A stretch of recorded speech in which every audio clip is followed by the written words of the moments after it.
Bismillahirrahmanirrahim. Assalamualaikum warahmatullahi wabarakatuh. Alhamdulillah nahmaduhu wa nasta'inu wa nastaghfiruh. Wa na'udzu billahi min shururi anfusina wa min sayyiati a'malina. May yahdihillahu fala mudilla lahu wa may yudlil fala hadiya lahu. Asyhadu an la ilaha illallah wahdahu la syarika lahu. Wa asyhadu anna Muhammadan abduhu wa rasuluh. Sallallahu alaihi wa alihi washabbihi wa man tabi'ahum bi ihsan ila yaumiddin, amma ba'd. Wa asdaqal hadiits kitabullah wa khairal hadi hadi Muhammadin sallallahu alaihi wa alihi wasallam wa syarrul umuri muhdatsatuha fa inna kulla muhdatsatin bid'ah wa kulla bid'atin dhalalah wa kulla dhalalatin finnar. Masyaallah akhwati fillah rahimani wa rahimakumullah. Pada sore hari ini kita akan lanjutkan dari pembahasan kita mengkaji kitab Ringkasan Nasihatil Nisa karya Asy-Syaikh Mu'abdillah bintu Mukbil Al-Wadihiyah hafidhahullah ta'ala. Dan di sesi yang kedua kita akan lanjutkan dari pembahasan ringkasan kitab Ta'zim Al-Ilm karya Asy-Syaikh Shalih bin Abdillah Al-Utsaimin hafidhahullah ta'ala.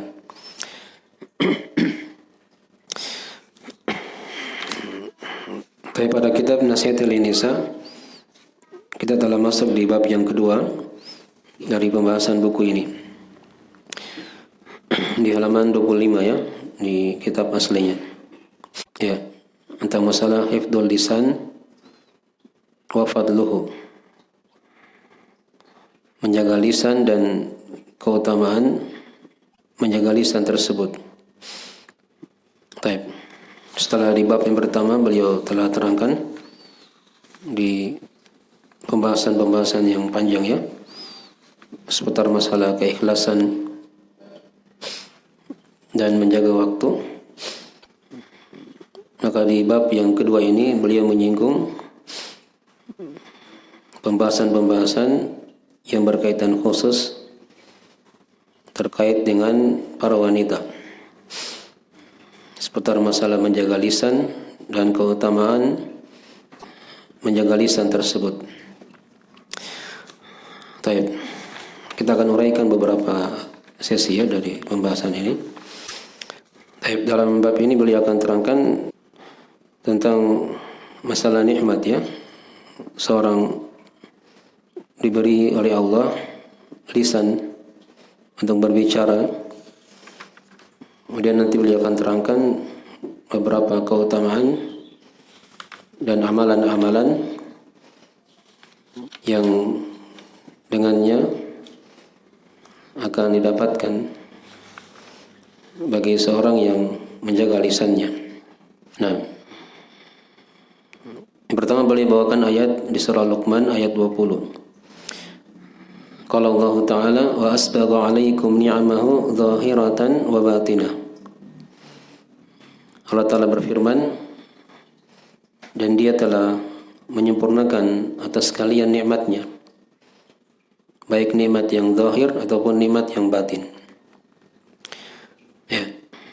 Ayat yang kedua adalah ayat di surah Ibrahim ayat 34. Wa yaqulu ta'ala wa in ta'uddu ni'matallahi la tuhsuha. Dan jika kalian ingin menghitung nikmat Allah, maka kalian tidak akan bisa menghitungnya. Nah, jadi ini pemaparan secara umum akan nikmat Allah Subhanahu wa taala. Kemudian di ayat yang ketiga beliau mulai masuk menyinggung tentang masalah lisan ini. Ya. Dari kandungan nikmat Allah adalah seorang diberi lisan, dimuliakan oleh Allah seorang hamba dengannya, dan lisan itu dijadikan banyak dari manfaat dan fungsinya bagi hamba itu. Tapi di antara ayat yang beliau bawakan lagi ada ayat di surah Ar-Rahman ayat pertama sampai ayat keempat. Kama qala ta'ala Ar-Rahman 'allamal Qur'an khalaqal insan 'allamahul bayan. Ar-Rahman, dialah Allah yang Maha merahmati dengan rahmat yang sangat luas. Kalau bahasa Indonesia kadang diartikan yang Maha Pengasih. 'Allamal Qur'an, dialah yang telah mengajarkan Al-Qur'an. Khalaqal insan, dan dialah Allah yang telah mencipta manusia. 'Allamahul bayan, dan dialah Allah yang mengajari manusia itu al-bayan. Al-bayan ini dari jenis ilmu, menjelaskan sesuatu. Kemudian diterangkan juga di ayat yang lainnya, beliau bawakan lagi tentang nikmat lisan ini. Ketika seorang diberi nikmat lisan oleh Allah Subhanahu wa taala. Ada di surah Al-Balad ya, yang sering kita baca di ayat ke-8 sampai 9. Alam naj'al lahu 'ainain wa lisanan wa syafatain. Ya. Bukankah kami telah menjadikan untuknya dua mata, satu lisan dan dua bibir.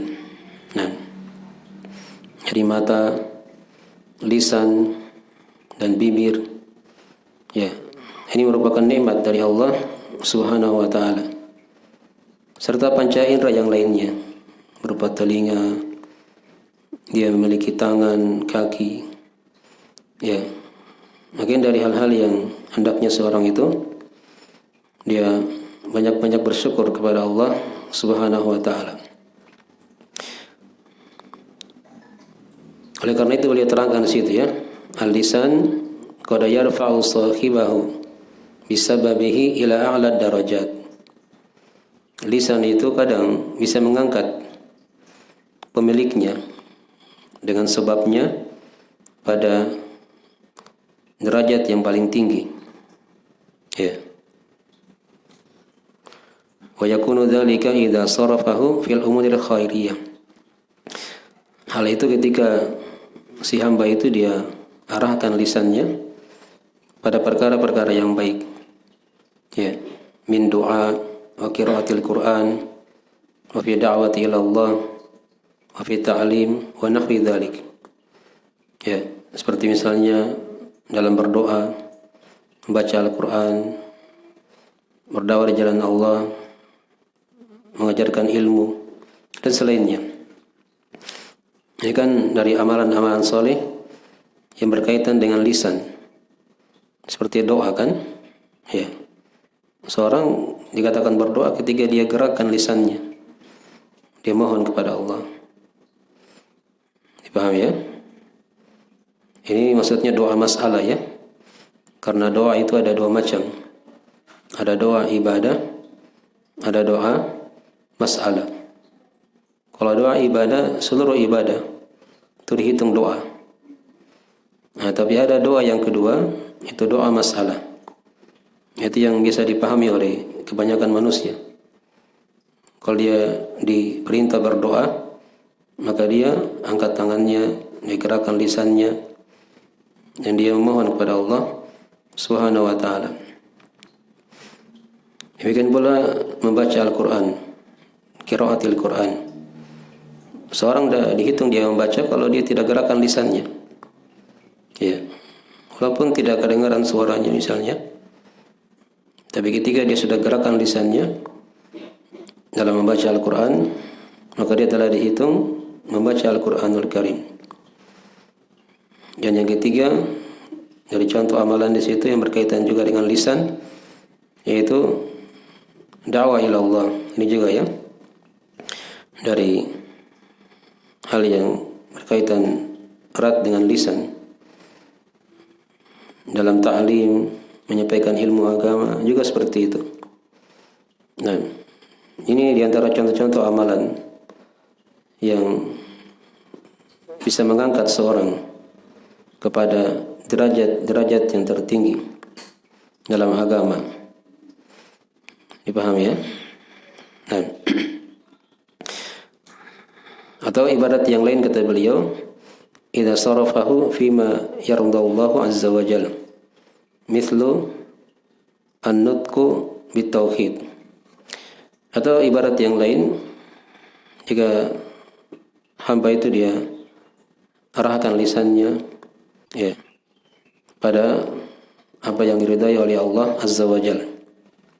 Di situ beliau berikan contoh dari ucapan dalam tauhid, yaitu syarat la ilaha illallah. Ini digabung dalam 2 bait syair ya. Hanya di sini penulis membawakan satu di antara bait syairnya itu. Ilmun yakinun wa ikhlasun wa sidqu kama mahabbatin wa inqiyadin wal qabuli laha. Ini 7 syarat dari syarat la ilaha illallah. Ilmun satu ya. Jadi syarat la ilaha illallah diilmui. Kemudian yang kedua yakinun, ada keyakinan. Yang ketiga ikhlas. Yang keempat sidik, dia benarkan kalimat tersebut. Yang kelima mahabbah, dia cintai. Yang keenam inqiyad, dia tunduk, terikat dengan kalimat tersebut. Dan yang ketujuh dia menerima kalimat itu. Ya. Jadi ini dari contoh ya, ucapan lisan. Kalau seorang dia menghafalkan bait syair akan syarat la ilaha illallah yang merupakan bagian dari ucapan dalam pembahasan tauhid. Ini dihafal ya bait syairnya. Ilmun yakinun wa ikhlasun wa sidqu kama mahabbatin wa inqiyadin wal qabuli laha. Ada bait yang kedua itu wazida thaminuha al-kufranu minka bima siwal ilahi minal asyai qada uliha. Itu syarat yang ke-8 ya. Ditambah yang ke-8-nya yaitu keingkaranmu ya terhadap apa saja yang disembah selain Allah Subhanahu wa taala.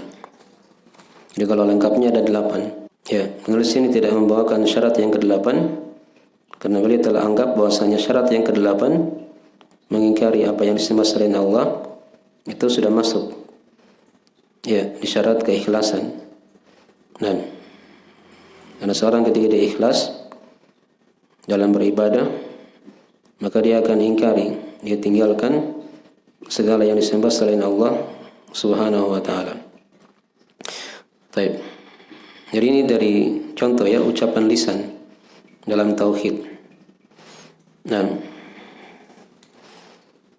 dan ini sudah kita bahas di pembahasan akidah ya. Nanti kita akan ulangi lagi insyaallah taala mungkin di kitab-kitab yang lain yang berkaitan dengan kalimat tauhid ini. Dari mana la ilaha illallah. Bahkan kalimat tauhid ini kata penulis, dia merupakan afdalu ma yantiqu bihil lisan. Ya, dia merupakan kalimat yang paling utama yang diucapkan oleh lisan. Nah, melibatkan situ hadis dari riwayat Al-Bukhari Muslim dari sahabat Abu Hurairah. Kata Nabi sallallahu alaihi wasallam, al-imanu bid'un wa sittuna syu'bah. Fa afdaluha qaulu la ilaha illallah wa adnaha imatatul adza 'anit tariq wal haya'u syu'batun minal iman. Kata Nabi, iman itu ada 63 sampai 69 cabang. Ini lafaznya bid'un wa sittuna. Ada hadis yang lain dikatakan bid'un wa sab'una, gitu ya. Jadi kalau sini kita terjemah 63 sampai 69 cabang. Di hadis yang lain 73 sampai 79 cabang. Itu cabang-cabang keimanan. Fa afdaluha qaulu la ilaha illallah. Yang paling utamanya adalah perkataan la ilaha illallah. Ini ucapan lisan kan? Ini ucapan lisan. Dan yang paling rendahnya kata Nabi menyingkirkan gangguan dari jalan. Ada duri atau ranting pohon atau batu yang lewat di jalan dia singkirkan. Nah, kemudian rasa malu bagian dari iman. Ya, rasa malu bagian dari iman. Jadi ini cabang-cabang keimanan. Yang paling tingginya ucapan la ilaha illallah. Itu dia pembahasan seputar lisan. Nah, yang paling rendahnya amalan, menyingkirkan gangguan dari jalan. Itu mewakili amalan anggota tubuh. Dan rasa malu bagian dari iman. Ini dari amalan hati. Dari amalan hati. Jadi iman itu ada ucapan lisan, ada amalan anggota tubuh, dan ada keyakinan dalam hati. Ya, itu yang dikatakan dengan keimanan. Bertambah dengan ketaatan dan berkurang dengan kemaksiatan. Ini satu di antara contoh ya dari amalan lisan. Yang paling afdalnya adalah ucapan la ilaha illallah. Dan kalimat la ilaha illallah ini dibaca ya di zikir-zikir dari keseharian kita. Di adzan, ada zikir dalam salat, ada zikir setelah salat. Nah, dan zikir-zikir yang lainnya. Itu tidak lepas dari kalimat la ilaha illallah. Yang hendaknya kita memahami maknanya, kandungannya, serta konsekuensinya. Itu ada pembahasan khusus ya. Nanti akan dikaji di kitab Makna la ilaha illallah.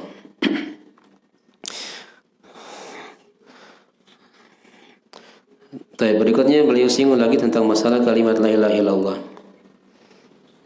Dan wa bihi yuhsalu al-fawz wal falah. Faqad kana an-nabiy sallallahu alaihi wasallam yad'u qaumahu ila dzalik.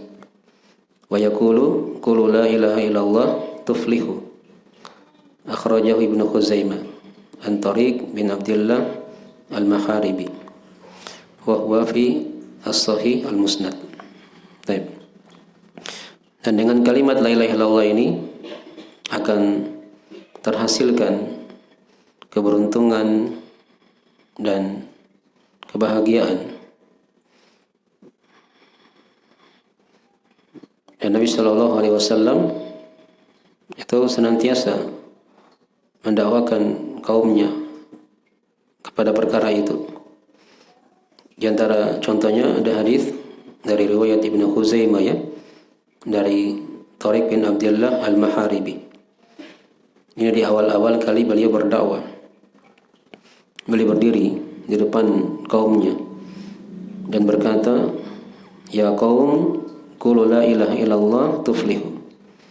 Wahai kaumku, ucapkanlah kalimat la ilaha illallah, maka kalian pasti akan beruntung.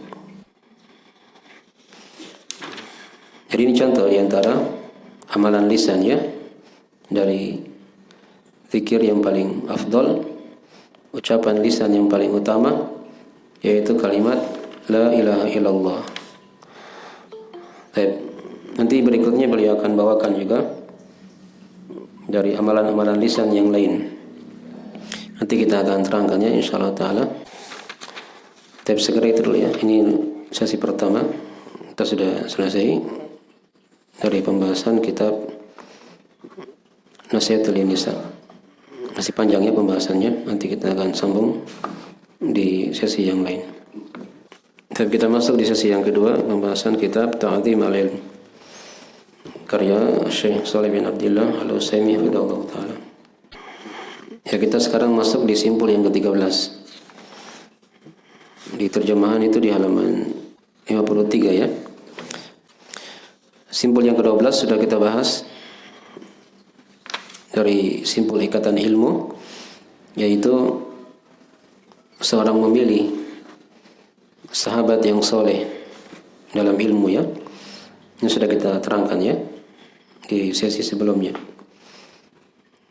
Karena sahabat itu memberikan pengaruh bagi seorang dalam mempelajari ilmu agama, dengan ucapannya, dengan perbuatannya. Bahkan cukup ketika dia melihat itu sudah memberi pengaruh.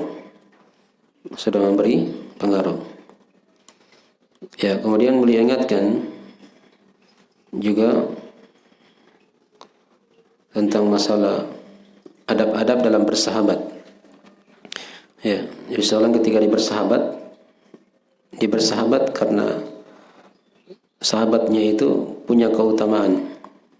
Ya, bukan karena ingin mencari manfaat dunia atau bersenang-senang dengannya, tapi dia cari sahabat yang punya keutamaan. Dan kemudian di akhir dari pembahasan di simpul yang ke-12, beliau ingatkan di situ tentang berhati-hati ya dari berteman, bersahabat dengan orang-orang yang buruk.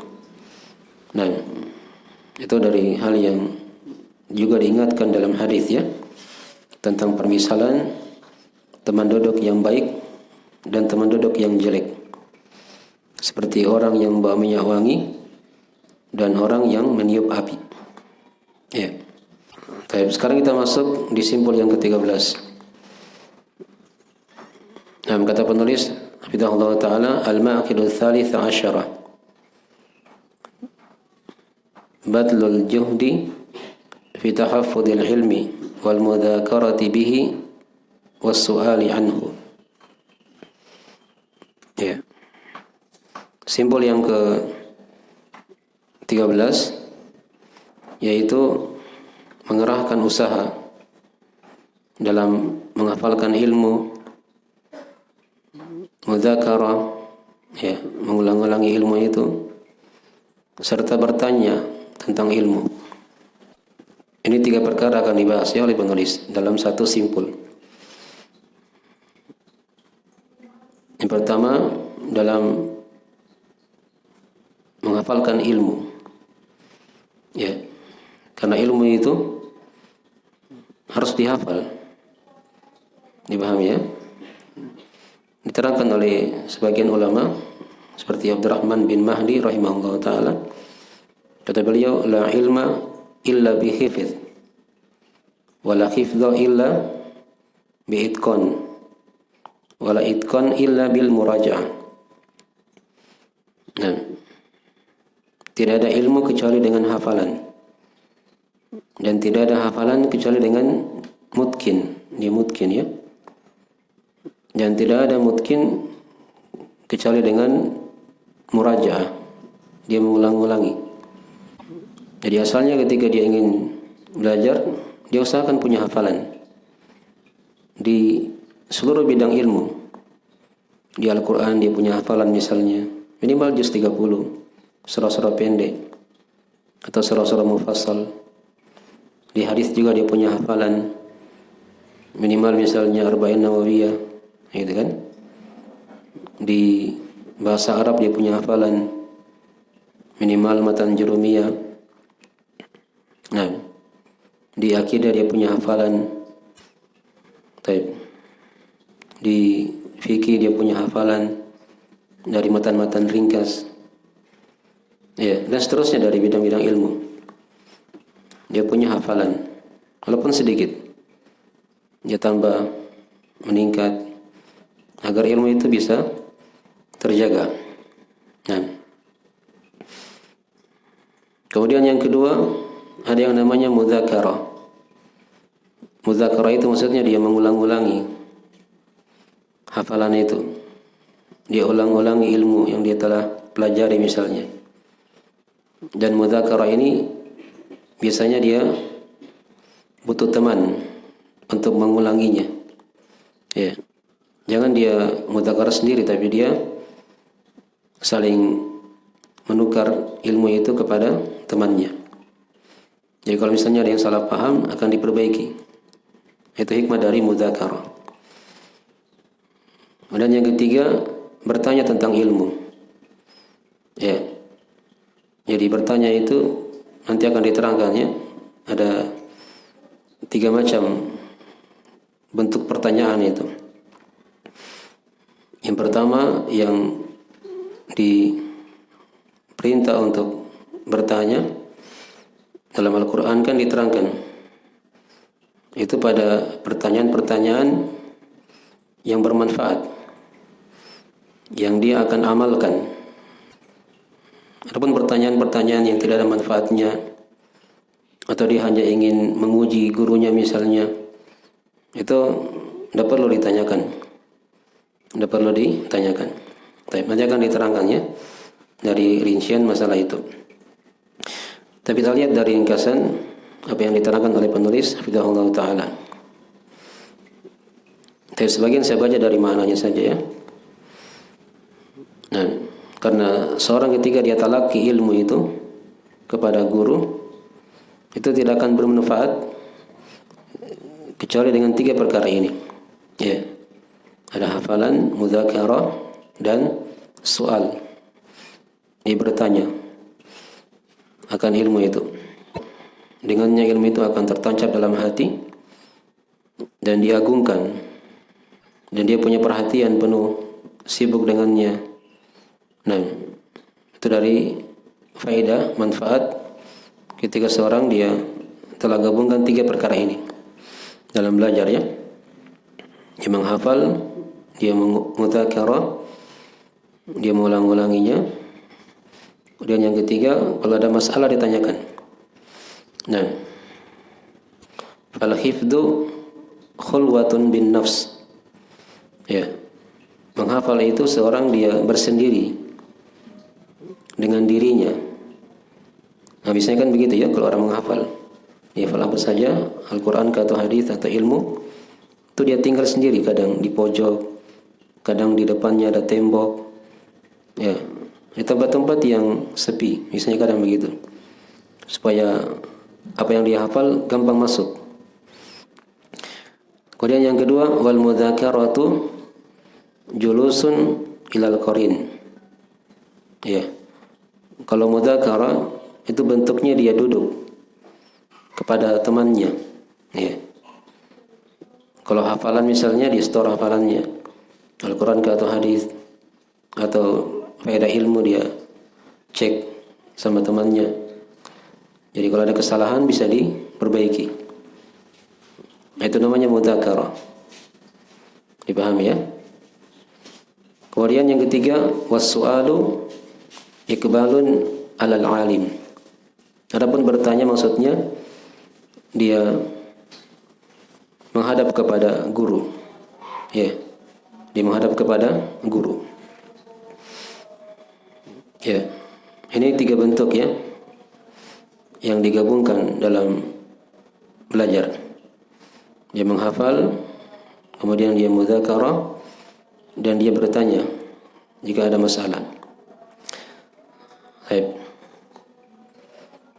Berikutnya beliau bawakan di situ dari perkataan guru beliau yaitu Syekh Ibnu Utsaimin rahimahullah taala. Kata Syekh Ibnu Utsaimin, hafidna qalilan wa qara'na katsiran fantafa'na bima hafidna aktsara min tifa'ina bima qara'na. Ya. Kami hafal sedikit dan kami membaca banyak. Tapi yang memberikan manfaat kepada kami, nah, lebih banyak apa yang kami hafal daripada apa yang kami baca. Itu kata Syekh Ibnu Utsaimin ya. Ini maklum ya dari kibarul ulama. Mereka menghafal, mereka membaca. Tapi ternyata yang tertinggal dalam hati itu adalah apa yang dihafal. Ya, adalah apa yang dihafal. Ini telah dikatakan ya oleh para ulama. Dan apa yang dihafal itu lebih banyak manfaatnya. Lebih banyak manfaatnya daripada apa yang dibaca. Dan mudzakarah itu kata beliau tadumu hayatul ilm fin nafs. Sementara mudzakarah adalah hal yang menjaga langgengnya kehidupan ilmu itu dalam jiwa. Nah, wa yaqwa ta'alluquhu biha, dan akan kuat keterikatannya dalam jiwa itu. Dipahami ya? Kan tadi sudah diterangkan apa itu dari makna al-mudzakarah. Itu dia menukar faedah kepada temannya. Berikutnya beliau bawakan di sini di antara dalil yang mendasari pembahasan ini ya. seorang pentingnya dia menjaga hafalan. Ya, beliau bawakan hadis dari riwayat Al-Bukhari Muslim dari Ibnu Umar radhiyallahu taala anhuma. Maksudnya kata Nabi sallallahu alaihi wasallam, "Innama mathalu sahibil Qur'ani kamathali sahibil ibil al-mu'aqqalah.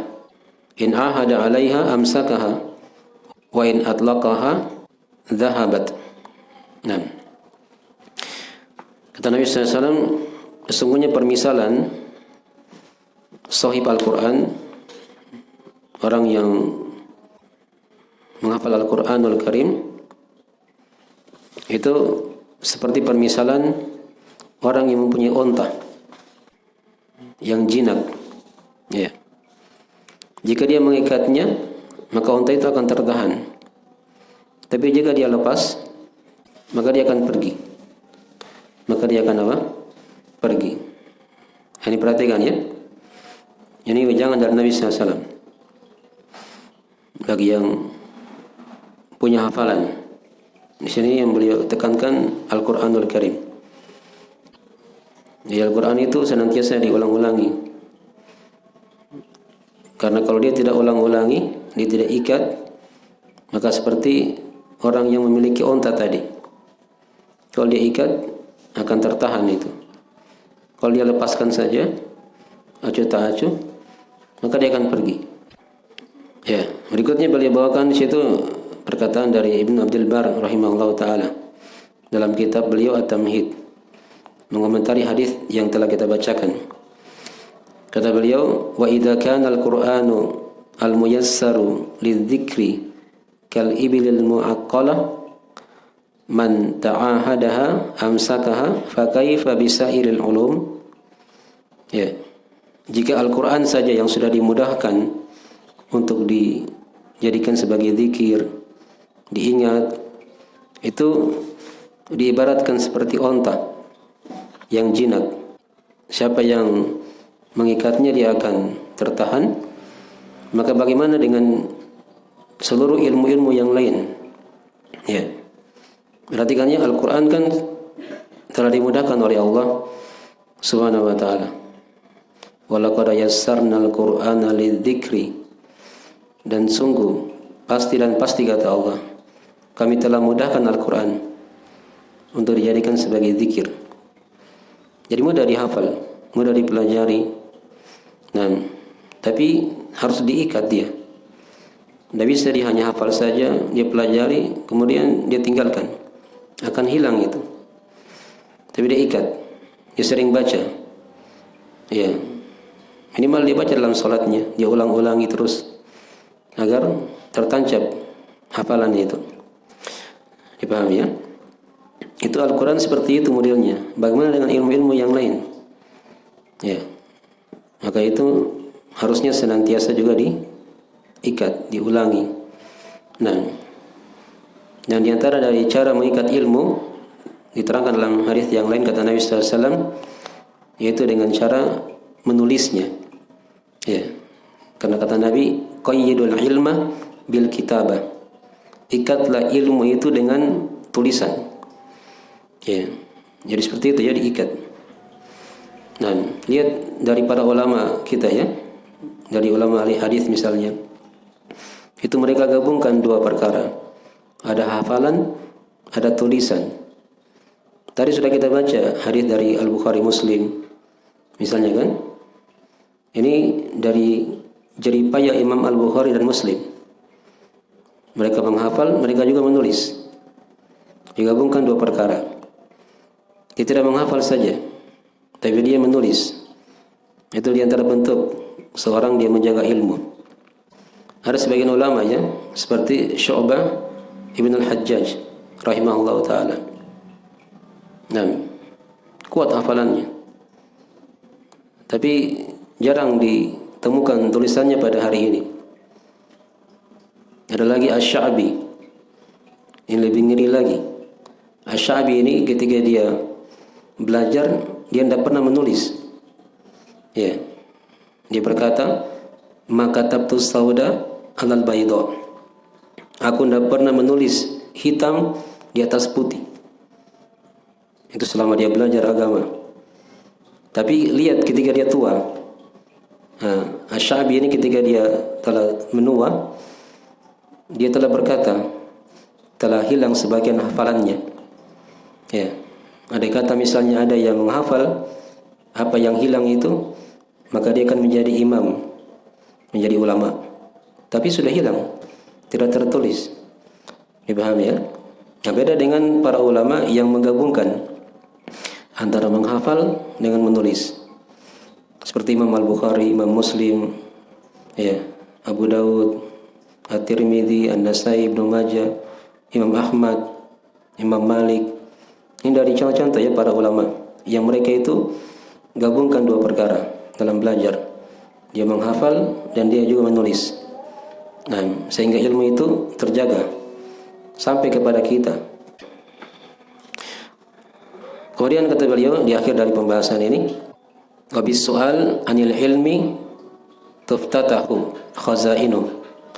Ya, dengan bertanya tentang ilmu itu akan terbuka. Dan perbendaharaan ilmu itu. Ya. Itu ada ucapan-ucapan dari para ulama ya. Ilmu itu akan terbuka perbendaharannya dengan cara bertanya. Nah, fa husnul mas'alah nisful ilm. Maka baiknya bertanya itu merupakan separuh dari ilmu. Ya. Tapi ingat di sini ya, perlu diketahui. Seorang bertanya tentang ilmu itu kadang diuraikan oleh para ulama ya, ada 3 macam bentuk pertanyaan itu. Ada yang harus dijawab ketika ditahu jawabannya oleh seorang alim. Ada yang di situ ada pilihan oleh seorang alim. Ada jenis yang ketiga dari pertanyaan itu tidak perlu dijawab. Tidak perlu dijawab.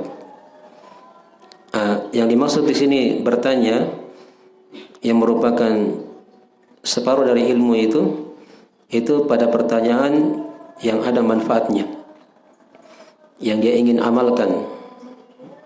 Kalau misalnya seorang alim dia tahu jawabannya, dia harus jawab. Kapan disembunyikan ilmu itu, maka dia berdosa.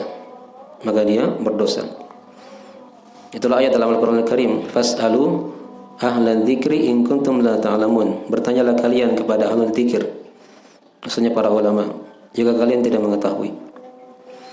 Ada pertanyaan bentuk yang kedua, dia itu bentuknya hanya ingin mengetes guru. Ini hati-hati ya kadang. Ya, dia hanya ingin mengetes gurunya. Kadang ini pertanyaan dia sudah tanya juga kepada guru yang lain. Ditanya lagi kepada guru yang lain. Ya. Guru yang lain, begitu. Kalau gurunya tahu orang yang bertanya ini hanya niatnya mengetes, maka itu ada 2 pilihan. Boleh dia jawab, boleh juga tidak. Ya, itu diterangkan dalam Al-Quran Al-Karim ya. Ada ayatnya tentang kisah orang yang bertanya. Dan kemudian yang ketiga ada bentuk pertanyaan yang dia tidak perlu dijawab. Tidak perlu apa? Dijawab. Misalnya orang yang bertanya ini dia hanya ingin mencari masalah saja. Kapan dijawab ini pertanyaan mungkin berbahaya. Begitu ya. Atau mungkin tidak ada manfaatnya. Maka tidak perlu dijawab. Tidak perlu dijawab. Baik, itu 3 jenis dari pertanyaannya. Yang pertama tadi itu yang diamalkan. Yang kedua dan ketiga itu tidak perlu kita amalkan ya. Nah, beliau beri contoh di situ dari karya para ulama ya, dari hasil orang yang bertanya, seperti Masail Imam Ahmad yang diriwayatkan oleh murid-murid beliau. Ada karya Imam Ahmad rahimahullah taala itu dicetak dan terhasilkan karena sebab ada orang yang bertanya. Jadi isinya soal jawab saja, soal jawab, begitu ya. Baik. Dan di akhir dari pembahasan boleh ingatkan di situ ya. Nah, makna yang 3 ini, ingat tadi yang 3 ya, hafalan, dia mudzakarah, dan dia bertanya tentang ilmu. itu kata beliau seperti permisalan tanaman. Ya. Jadi orang menghafal itu seperti dia menanam tanaman. Dia tanam pohon. Kemudian dia mudzakarah, dia mengulang-ulangi, itu seperti orang yang menyiram tanaman itu. Sudah ditanam, disiram, gitu ya. Adapun bertanya itu dari bentuk apa? Dia menguatkan pohon itu. Nah, jadi seperti itu ilmu. Jadi seperti itu ilmu ya. Nah, dipadukan tiga-tiganya. Dia menghafal, dia ulangi, dan dia bertanya kalau ada masalah. Dipaham ya? Itu seperti orang yang menanam pohon, yang menyiramnya dan dia menjaganya. Tapi sekarang itu adalah akhir majelis untuk simpul yang ke 13 ini ya. Insyaallah taala cukup. Nanti kita akan masuk di sesi berikutnya menjelaskan simpul yang ke-14. Tapi jika ada kurang mau dimaafkan, waktunya sudah masuk ya. Kita akhiri majelisnya.